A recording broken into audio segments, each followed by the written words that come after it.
it's Shel C from Paper Rock TO Studio, and today I'm sharing with you the next installment of Gel with Shel, Paint with Peg. This is a collaboration I'm doing with my friend Peg Robinson, where we made some gel prints, jelly prints, and we made 10 for each other and we sent them to each other. And then last Sunday we made canvases using the prints, and then today we're making art journal pages using the prints. So be sure that you check out the iCard above or the description box below for the link to Peg's video to the page that she's making, and here is mine. So I started out with some of the deli paper that she had printed, and I decided to use my nature-inspired art journal. This paper seems to have some leaves and things on it, so that seems like nature inspired. I really like this print on the black text weight paper, and then what appears to be maybe a second print of it, a ghost print of it, or maybe, I'm not sure. Anyway, there was one on deli paper as well in the same similar colors. So I put that one down on my journal pages, and then I am cutting out this other one. This is something you can do with jelly prints. You don't have to keep them whole. You can cut them into parts. You can punch them out. You know, you can make shapes or whatever. And in this case, that stencil just had interesting leaf shapes and vine shapes on it, so I decided to cut them out and use them on my page. I'm not in love with this page, so if I sound a little bit, you know, I don't sound as perky as usual, that's why. Some days it's just like, you know what? I just don't feel like doing this. We all have these, but of course I had a deadline and a schedule to meet, and so I had to get something done, and so this was my idea. So I cut out the different leaf shapes, vine shapes on there, and I'm going to put those down on my page. What I'm using to glue is the golden soft gel matte medium. It's almost empty, but I do have some of the Liquitex kind that's very similar that I got at the one and only Dick Blick store in Arizona, which is up in Phoenix. I was up there, so I got a big bucket of that kind. So as soon as this one's empty, which it pretty much is after this project, I'll switch back over to my Liquitex that I like, the matte gel from Liquitex. I've just been saving it and trying to empty this one out. So I'm using that and a plastic palette knife, and I'm scraping the glue onto the backs and then sticking them down, and then I let the palette knife cruise underneath the edges to make sure that everything has glue on it and is all stuck down. It works very well. I think this is probably the best way for gluing stuff down, especially if it's going to be opened and shut, you know, a lot. So once those are all glued, I did give it a good dry, and then when Peg sent me the envelope, she had stuck this print, which was probably one where she had put down paper to pull off excess paint before she did the actual print. She put it on the front of the envelope, but I really liked it. So I cut it off the envelope, and then I took parts of it, which are these little circles. It's one of those collage ones from Stencil Girl products, and it has a heart in the middle, and then it has some flowers on the edges, and then it has these circular things, and I thought that they looked like those little flowers that come up at the beginning of spring. I don't know what they're called, but they have like all these little balls around that are the flower part. They're purple usually, and I'm sure one of you is going to tell me what they are, so I don't need to go look. Someone always answers my questions whenever I have them in a video. You guys are good with Google. So I put those on, same method of gluing as before, and then now I'm putting a border around the whole page using archival ink. That was a green color archival ink. It's called olive, but it doesn't really look olive at all to me. It looks, I don't know, it's not as yellowy as I would expect. Then the next thing I decided to do is to blend my stuck-on things into the page by using my Pet Artist brush pens. These are India ink, and so they're permanent once they're dry. But on this sealed page, which has glue all over it, I can have a few minutes, no, not a few minutes, a few seconds to blend with my finger. This really helps. This step really helps to make glued on things in a collage look as if they are integrated into the page and not just like glued on there and left. It makes a huge difference. It's hard to explain, but it just does.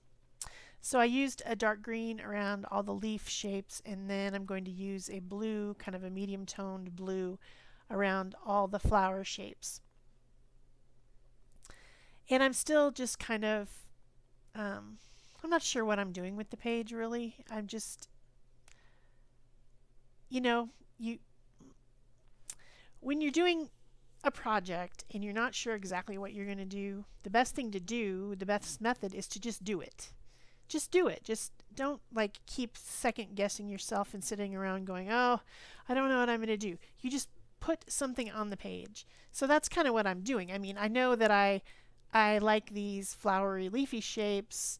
I know that this is a nature journal, so that's a good choice. So I'm just doing it. I'm not like, I don't have this big master plan on this one at all.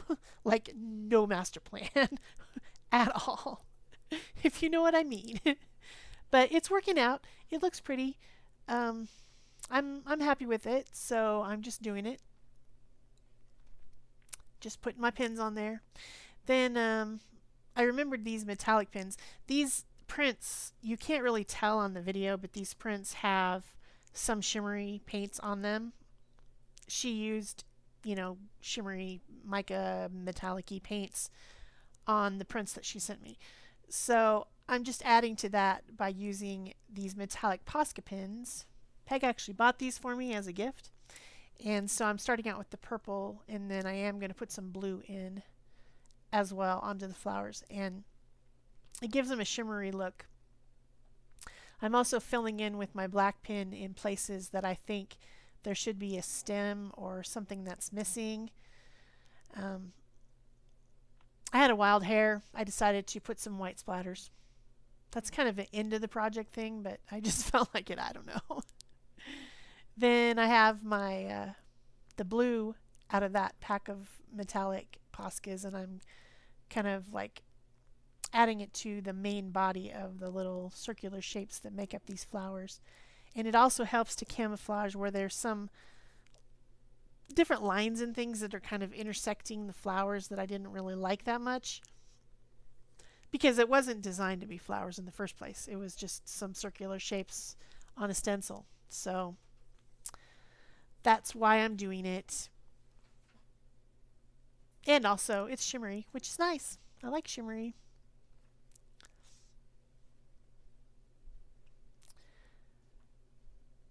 So that's just what I'm doing now.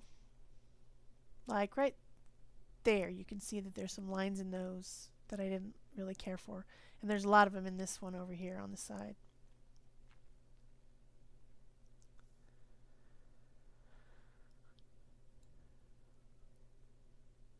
Okay.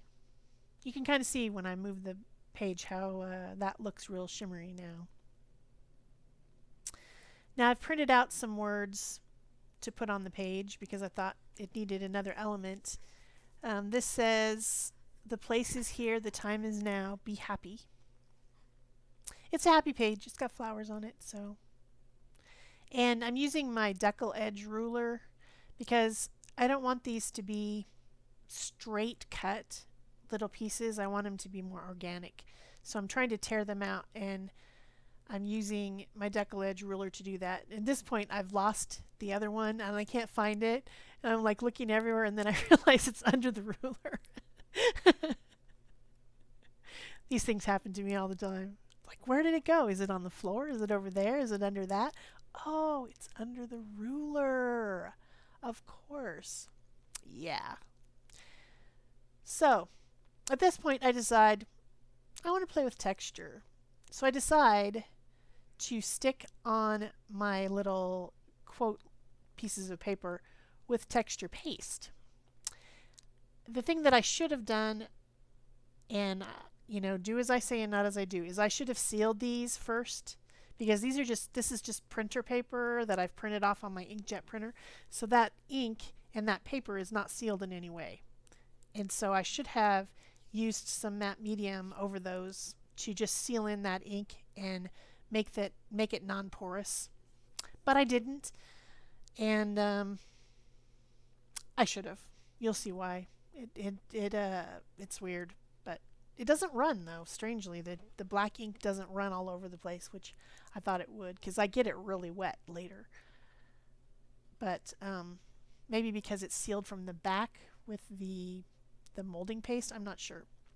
But anyway, that was my plan. I was making it textured using molding paste, and then I decided I'd add a little bit more texture using a stencil. And I'm trying to just like hit the edge of each. I don't want to fill in every one of those shapes. I was trying to just get the edges so that it would just be kind of like a bumpy area, but it didn't work as well as I wanted. But it still did add texture to the page, so that was what I was going for. I probably should have stopped before I ever did this, but that's another thing that happens when you're not sure what you're doing exactly with the page. You just keep going, and sometimes you go too far. And I think that I did on this one. It's okay, but I don't love it. You know what I'm saying? I don't love it. So I give that a good dry, and one thing about drying texture paste is it puffs up a little bit and adds even a bit more texture. And then I take some fluid acrylic, the green gold and the fine gold, and mix them together, and it surprisingly makes a very limey green color, which I thought it was going to be different than that. But I put the fine gold in with it because it's a metallic, and I wanted to stick with the metallic and not just a plain shiny acrylic, liquid acrylic. So I'm putting this over the areas of texture. I'm trying to get the texture to stand out more and show up a bit more, and not be so white, So I'm just putting it over all the areas where there's texture paste, and then squirting it with water to make it run, and then blotting it back up. And that works pretty good. Not too bad. And I give that a good dry. And then I decide I'm going to glaze it.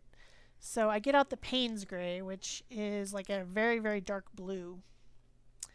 And it's almost black. It's real dark. And I put some gloss medium with it to make a glaze. And then I'm painting it over the textured areas and then wiping it back off. And the theory is that will make texture stand out, because it's going to go down in the grooves of all the texture of all the molding paste and stay there when I wipe it off. So that was what I was planning on doing here. But the result, I feel, is that everything got too muddy. But it's already done. There wasn't anything I could do about it. It was already done. So this is when I really should have stopped before I ever put the texture on. But I've been obsessed with texture lately, and I've wanted to play with texture. So yeah, this is what happens.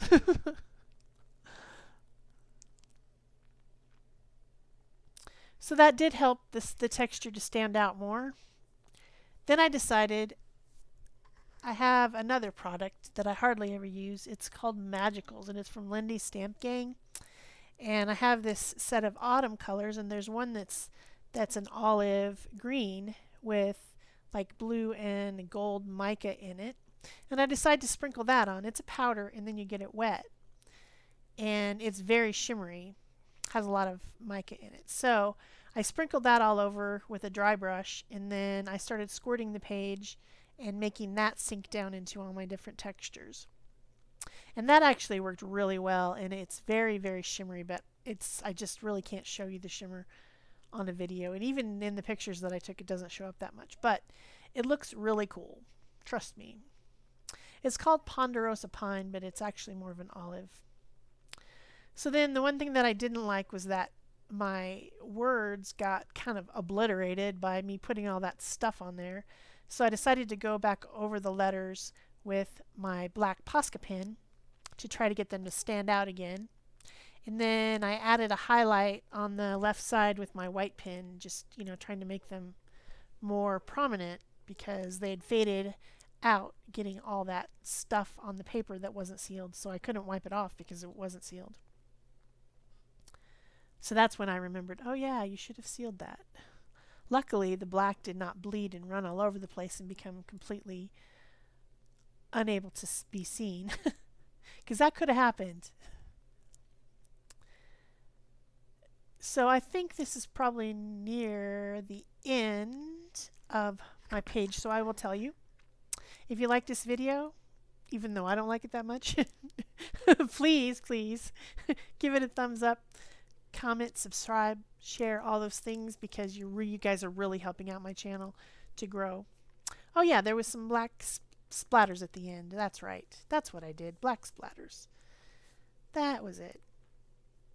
And so there's, I'm trying to show you like the shimmery bits, and then you'll see the pictures at the end, and that's it for me. Thanks. Bye-bye.